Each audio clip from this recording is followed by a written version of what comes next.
This is Analytics with Asa, and it's been quite some time before I've really talked about a macro level discussion around economics, analytics, and why I find football roster building such an interesting thing to talk about. We've covered a lot of draft coverage and free agency, and a lot is going on, and there's some exciting stuff that'll happen in the future. But before we really cover that, I want to talk about what I find so interesting about roster building, and that is the fact that it's so related to economics. So for those who aren't aware, economics is the study of scarcity and its implications for the use of future and current resources. So essentially what that means is that whenever resources are scarce, which they tend to be, economics is the skill of balancing those resources in order to make optimal decisions. So let's really put these into football terms. So what are resources in football terms? So first is money. Obviously, with money, you have things like cash spending and cap hits. You also have things like ownership money, because not all owners have the same amount of money. You also have draft capital, and draft capital tends to be a resource that is socialized. And what I mean by that is that typically the worst teams are the ones with the best draft picks. The best teams, the ones with the worst draft picks. That does change a lot depending on trades and things like that. But it is worth mentioning that these resources tend to be socialized in some ways. Third, you obviously have your players. So the really, really good players, those are also resources that you could either play on your team or you could trade. And then fourth is going to be technology. And when I say technology, I really mean the miscellaneous other factors of a team that may make it good. So that could be coaching, it could be training facilities, it could be team culture, ownership, trust. All of those things could fall under technology. And essentially, the study of roster building in an economic sense is maximizing those resources and using them efficiently in order to make the best teams possible. So given all of that, how do teams operate? So teams typically try to maximize wins. And when they do that, it means maximizing things like EPA or estimated points added. It means maximizing point differential using these resources that we've just mentioned. And while I say they try to maximize wins, it's not always as simple as that. And what I mean by that is that the way to define success is typically a bimodal way. Bimodal is whenever data is concentrated among two large areas. And when I say bimodal in this way, I mean that winning a Super Bowl is worth 100 times more than not winning a Super Bowl, even if you're the second place finishing team. So essentially, winning a Super Bowl is so valuable that winning that is worth much more than just winning regular games. So the takeaway from that is that functionally winning 8 games and missing the playoffs is really not that much different from winning 0 games and still missing the playoffs in terms of total benefit. Now, I'd be remiss to say that there is no benefit to things like culture, ownership, trust, team popularity whenever you actually win games. But all of that really pales in comparison to winning an actual Super Bowl. And essentially, that is the short-term and long-term goal of most teams. Now, the reason this is so important is because typically the best way to manage these resources is by utilizing what I call timelines. So because of the fact that it's not very beneficial to stay as a middling level team, an 8-9 win team that kind of makes the playoffs every year and kind of doesn't, and it really just depends on all of those things. If things can go right on whether or not they actually make the playoffs, and typically they don't really do much whenever they're in the playoffs, but teams that are really, really good are teams that have really developed competitive windows. And what I mean by that is utilizing your resources for a short 3 to 5 year period in order to maximize your chances of winning a Super Bowl, maybe taking a few years off after that to make sure your cap situation is good or your draft capital situation is good, and then reloading and trying those runs again. So I want to bring you guys an analogy. The NFL, in many ways, is a long distance run with an award that is given every 100 meters. So teams typically stay relatively similar year over year. They keep similar players, they keep similar coaches, and there's kind of turnover every single year. But all in all, most of that roster stays pretty similar. So because of that, it's important to make sure you're still maintaining a competitive pace in this sort of long distance run. But a lot of times just maintaining mid-level speed over the entire run is not going to do much because you're given an award every 100 meters. And when I say that, you can treat every 100 meters as a single season. And teams that are really smart know you can't always run at maximum speed. And so it's often best to save your energy till you know you can actually sprint effectively. Now, they're kind of the gold standard of every example of team building, but I think the Eagles are a great example of this, where under their Carson Wentz competitive window in 2017, they win the Super Bowl with Nick Foles. They make the playoffs the next season, and then they don't really do that well after that. Well, they draft Jalen Hurts. They trade away Carson Wentz's big contract. They get a first-round pick. And essentially, once they realized Jalen Hurts was really, really good, they realized this is going to be our next competitive window. And they've really done a good job of maximizing their chances of being successful from now until about 2028, 2029. So let's talk about how teams really use timelines, aside from just the Eagles, because the Eagles are good at everything. Before I do that, I want to talk about the top market rates for each position. So let's go over a few of them. The top market rate for a quarterback is about $60 million a year. Players like Patrick Mahomes, like Josh Allen, Joe Burrow, these guys are going to get between $55, $60 million every single season. The top of the market for running back is $20 million a year. That's really your Christian McCaffrey, Saquon Barkley types. Now, chances are they may get cut before that contract really comes into fruition, but $20 million a year is the top level position for a running back. Next, you have your wide receiver. Jamar Chase really just set this market at around $40 million a year. Justin Jefferson prior to that was around $35 million a year. But let's set this bar around $40, $35 million. Top of the line for tight end is $17 million a year. So that's your TJ Hawkinson, Travis Kelce cap hit numbers. Offensive tackle is about $30 million a year. So this is your Penei Sewell, Tristan Wirfs, Christian Darrisaw, these types of guys. Your offensive guard is around $20 million a year. So we really saw this happen a lot in free agency this past few weeks, where Will Fries is getting almost $20 million. Aaron Banks is getting a ton. Trey Smith was franchise tagged for about $23 million. Center is about $20 million. Creed Humphrey got paid roughly around that.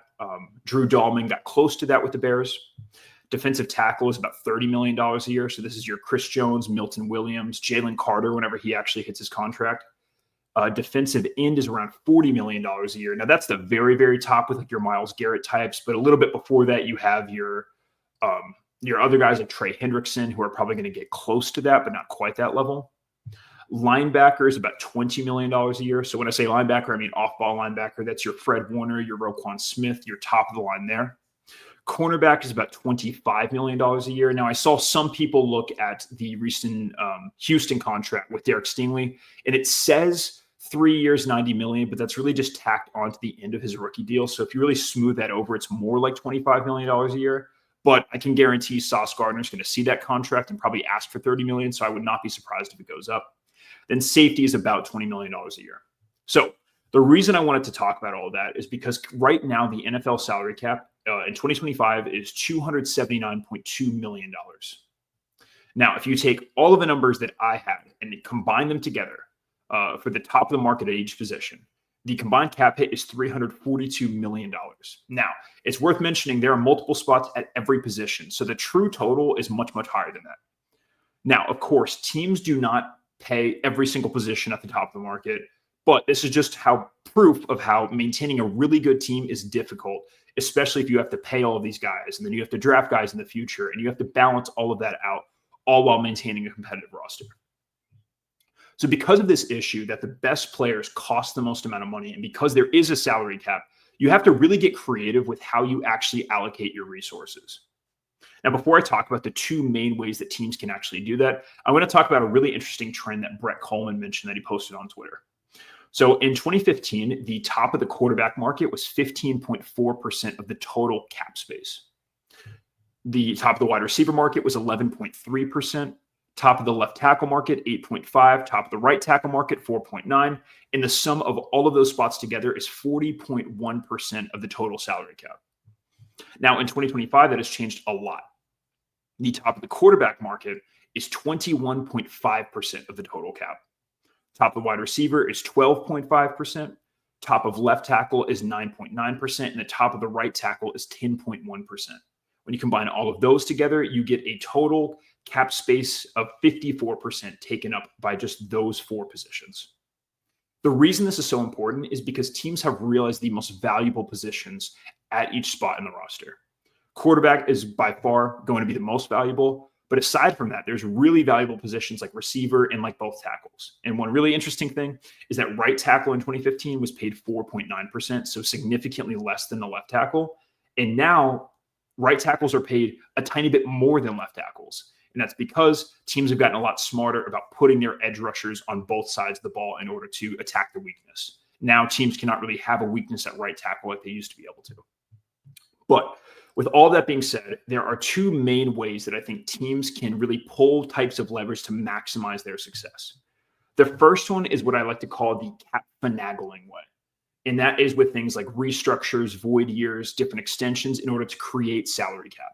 So let's first talk about restructures. So restructures are a way of changing a player's cap hit to typically lower it in the present to significantly or slightly increase it in the future. So I want to talk about an article that Eric Eager wrote. He is the current vice president of analytics for the Panthers. But before that, he was an incredible content creator that I really learned a lot from just watching. But he has a really interesting chart analyzing the reason why teams may actually want to restructure deals. So this is the chart of on-field value versus cap hit whenever you have no restructures. So typically, as an aging curve goes, it peaks around this time and then starts to dip once you get a little bit older. And the cap hit in proportion to the total salary cap tends to go down over time. So in this case, they are getting surplus value over the course of the entire contract. But the actual surplus value they're getting, which is the distance between the yellow and black line, is not very high in any of these years, except for maybe 2024. Now, what would happen if they were to restructure a contract after the first year?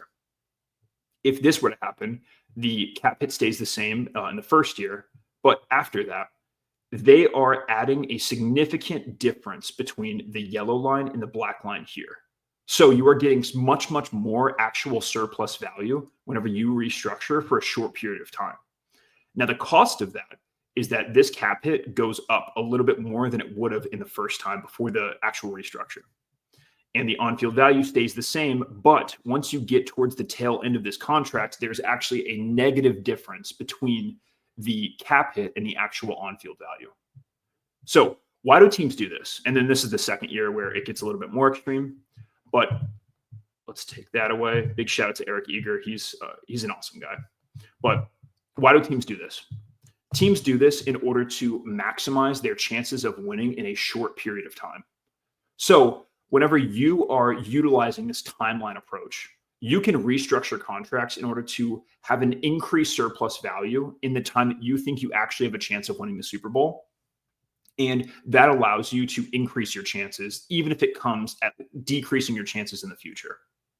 So it really helps teams encourage utilizing timelines. An example that comes to mind was last season, where if the Eagles were to not restructure Josh Sweat's contract, there's a chance they would not be able to sign Saquon Barkley. And so if they don't restructure Josh Sweat's contract, they may not have been able to sign Saquon, and that could mean them potentially not winning a Super Bowl. So as we talked about before, winning a Super Bowl is worth infinitely more than not winning a Super Bowl.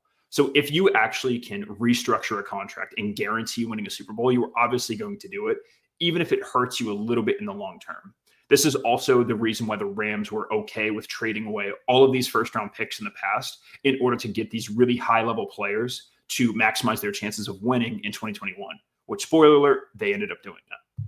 Now, that is just one of two little subcategories of cap finagling. The second one is void years. So this is another extreme example of timeline-based roster building.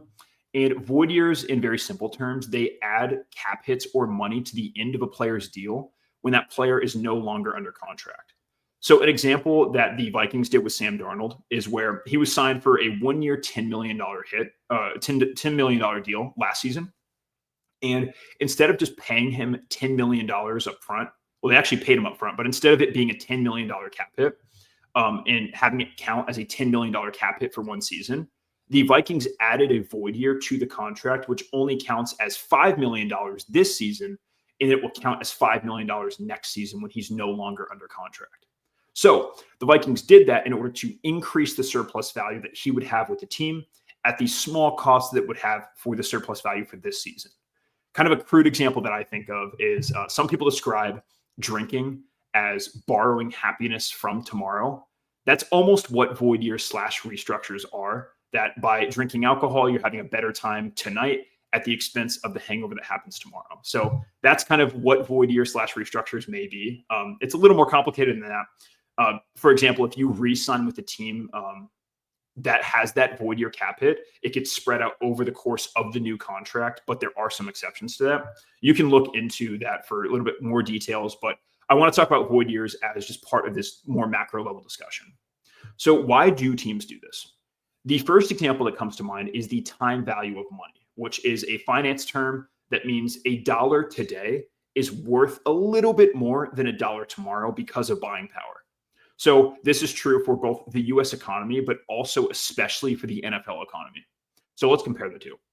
US inflation last year was roughly 2.9%, which means that $1 last year was worth about 2.9% less than $1 this year, or 2.9% more than $1 this year. Now, compare that to the NFL, where the salary cap went up 9.3% this year. So the inflation rate in the US is significantly lower than the inflation rate in the NFL. And so in a way, you are able to capitalize more on the time value of money by restructuring or adding void years, because you are paying a little bit less percent of your salary cap next year than if you were to do that this year. Now, this also allows you to maximize a competitive window. So the Eagles are some of the biggest users of void years in the NFL. In fact, Hurts is projected to have a $97 million cap hit in 2029 if he doesn't sign a new contract with the team by then. Now, I'm anticipating there's going to be something they would do to smooth that over, because that's like a really, really big cap hit number. But the Eagles don't care. If you win a Super Bowl, that matters significantly more than having good financial flexibility in 2029. Now, that's really how teams can do the sort of cap finagling approach. But another approach that teams also do, and this sounds very, very simple, is to draft good players. So drafting is valuable because the positions that command the most money are typically the ones that cost the most money in the open market or don't even reach free agency. So why do teams typically always draft edge rusher, quarterback, wide receiver, offensive tackle in the first round? It's because they tend to cost the most in free agency in the future.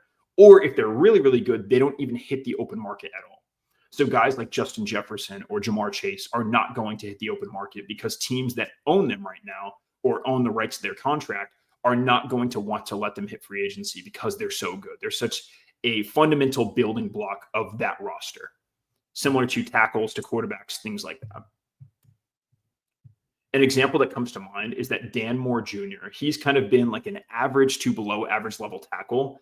He just got $20 million per year by the Titans because the Titans did not have a tackle that they could trust. And so even an average level tackle got $20 million per year, which says a lot about how important it is to have good tackles. I think Sam Monson puts all of this perfectly whenever he said that roster building is a lot like dieting, because one strict diet just does not work. I think that in this case, and Monson also describes this, that drafting is the fruit and vegetables of roster building, because it's what you should probably have the most of, but you also need to supplement it with other things in order to live like a more healthy diet. Now, here's why drafting is so beneficial. Because we described the whole surplus value situation from adding contracts and restructuring them, adding void years, but that surplus value is much, much higher from successful draft picks. So of all these successful draft picks, the pinnacle of surplus value is going to be a good quarterback on a rookie scale deal, which has been like the big hack that teams have done in roster building recently, because a really good quarterback is worth 40, 50, $60 million a year. And on a rookie scale deal, they get an average of like maybe $6 or $7 million per year. So that surplus value gets in the 30 to 40 to $50 million, which is really important for building a successful roster. So the most obvious example was someone who was drafted last season, Jaden Daniels, and his over the cap valuation of how much he would be worth if he was in the open market was around $41 million per year. Now, he will cost the Commanders $8.5 million this season. So just according to the over the cap evaluation, he's worth basically $30 million of surplus value. So because of that, they can spend more money on other positions that they think can make Jaden Daniels better, and they can maximize their chances of winning a Super Bowl that way. Now, there is much less of a guarantee of a player being successful in the draft, which is part of the reason why teams invest a lot in free agency, especially when it comes to these really important positions. So receivers are often really difficult to be successful. Quarterbacks do not have the highest success rate.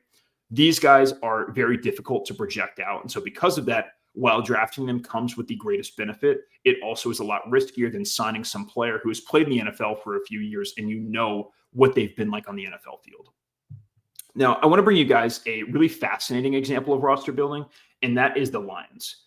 The Lions have been really successful at drafting, which is really interesting because in the past, they've invested a lot in premium positions, and it's worked out well. You have Amon-Ra St. Brown. Their entire offensive line is good. Jared Goff, they got via trade acquisition, but Aiden Hutchinson is a defensive end, and he's amazing.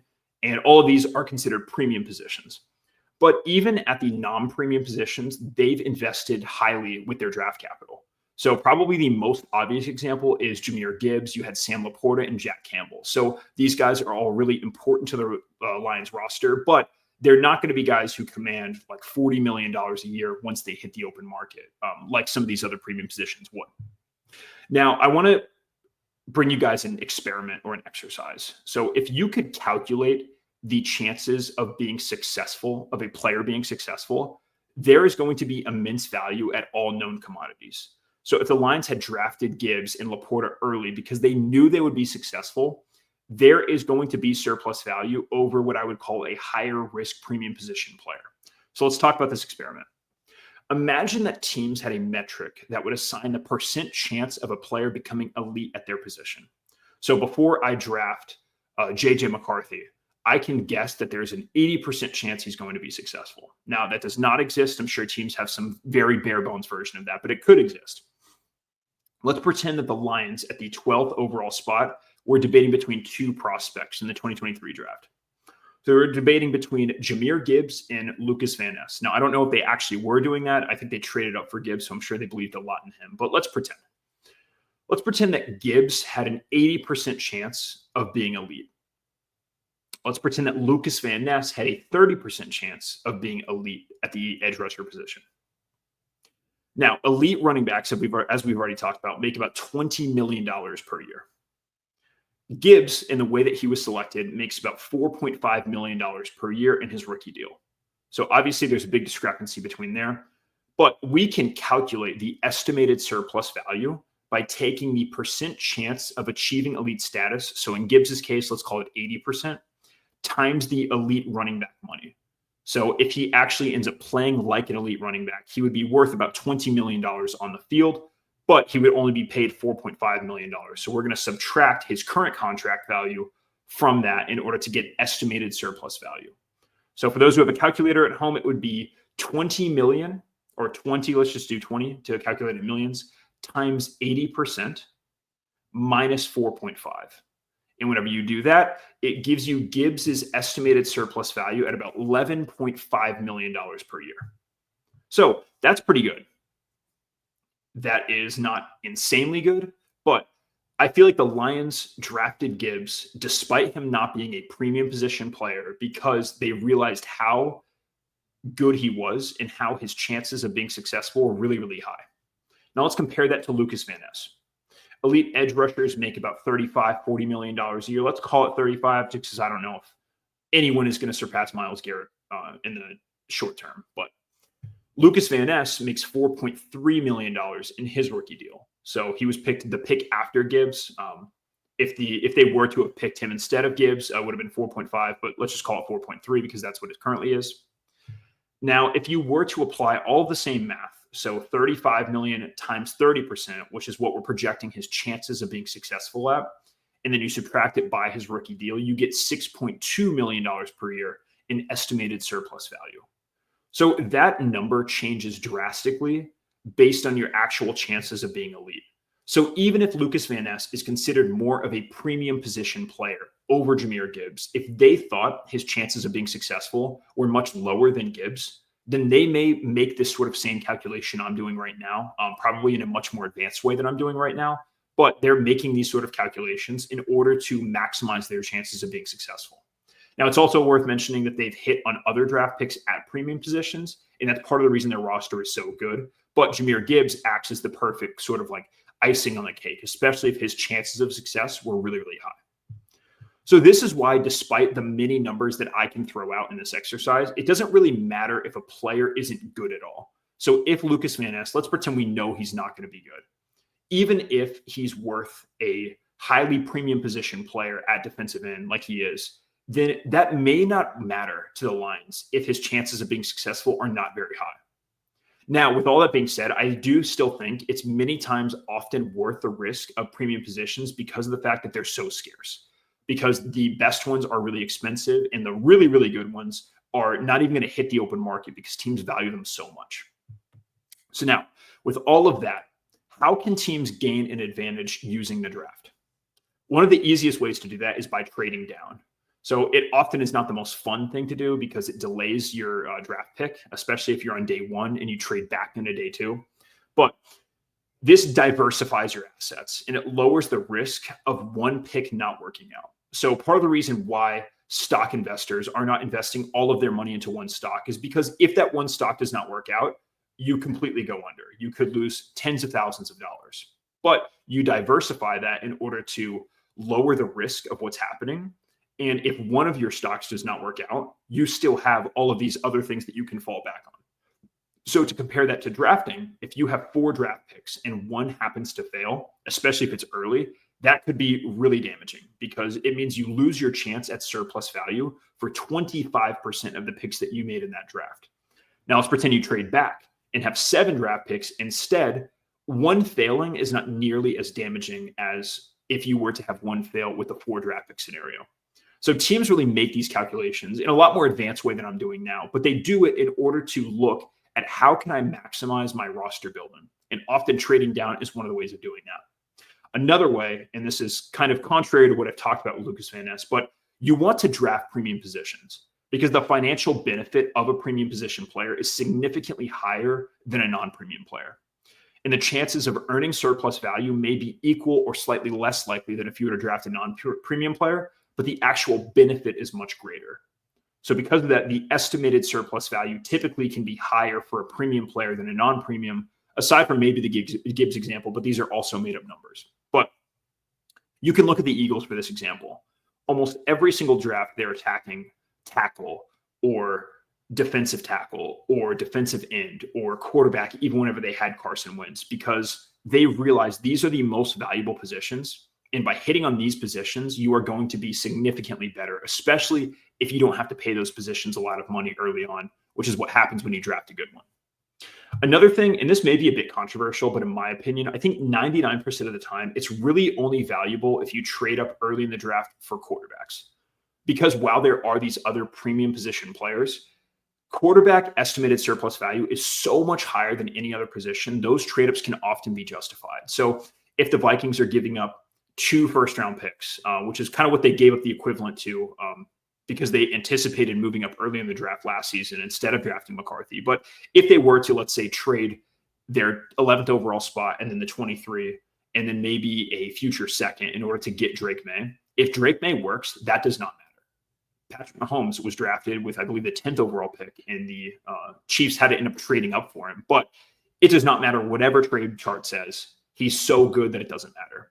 And really, the only way you're going to get that serious surplus value is by trading up for a quarterback, not really these other positions. Non-quarterback and especially non-premium positions often have to have so much to actually go right to get that estimated surplus value. So let's use a premium position, but not a quarterback as an example of that. Now, a lot of my examples would be Vikings because I'm a Vikings fan, but Dallas Turner, to me, is a really prominent example, a guy who was drafted last season. They gave up the equivalent of a high first-round pick, so like a top 5 pick in terms of total draft compensation given, in order to get a player that they drafted at the number 17 overall. Now, the Vikings need him to pan out especially well in order to earn the surplus value because they could have had other guys that were drafted with the picks they ended up having to give up in order to get him. And so because of that, they really need him to be successful because it may not hurt them in the current term because they have J.J. McCarthy under a rookie scale deal because they spent a lot of money in free agency. But as the line goes down, as the years go on, it's going to be important to actually have cheap players that are good for little money. And if the Vikings do not have Dallas Turner work out, that could mean some catastrophic results. Now, I yapped a lot about what I think teams can do. And there was a lot of information in here, but I think the main takeaway that you can take from this exercise is that self-awareness is one of the best traits that a team can have in order to have long-term success. Knowing that your team is not good is often a great thing to know because you can save energy for a sprint whenever the time actually comes that you can realistically win that race. So an example that comes to mind for me are the Commanders, because they were bad for years. Like every year, the Commanders were a 6-10, 6-11, or even worse than that team. And now almost entirely because they hit on the Jaden Daniels draft selection, who will be cheap for 4 more seasons, they can spend that money on guys like Deebo Samuel. They can make trades for guys like Laramie Tunsil because they know, hey, Jaden Daniels, our best player, our most valuable player, is going to be cheap for 4 more years. So we can spend that value that we got with Jaden Daniels on other things to make that roster better. Another example of the Vikings, they spent most money in free agency this season purely to capitalize on J.J. McCarthy's rookie deal. Imagine where the Vikings would be if they had elected to stay complacent with Kirk Cousins, if they dished out a contract even remotely similar to the Atlanta Falcons contract they gave to him last offseason. They would not have the cap space to sign guys like Jonathan Allen or Javon Hargrave or any of these guys because a lot of that would be taken up by Kirk Cousins. And Kirk Cousins, despite being a fine quarterback, has not proved he can actually take you over the top and win a game explicitly because of him, especially winning playoff games or Super Bowls. But both of these teams heavily utilize the tools that we mentioned. They utilized draft compensation. They utilized void years. They utilized restructures because they realize we have a timeline right now that we want to try to capitalize on. And even if it means hurting your team a tiny bit in the long run in order to get current players now, that is not going to matter in the slightest if it means you win a Super Bowl because of it. Just like the Rams did with draft picks and trades, they do not care if they spent a little bit too much money for Laramie Tunsil or a little bit too much money for Jonathan Allen if it means winning a Super Bowl explicitly because having one of those players. So that was a lot of yapping about team building. But one thing I want to talk about is the upcoming series I have on draft coverage and a reaction to teams' free agency and what we would do in the draft because of that. So 2 days ago, we had our first episode with Tage Seth covering the NFC North. We have some really exciting guests to cover every single division in the future before draft season really rolls around. But I'm really looking forward to talking about that with all of you guys. I'm looking forward to having some guests on. This is Analytics with Asa, and thank you for listening.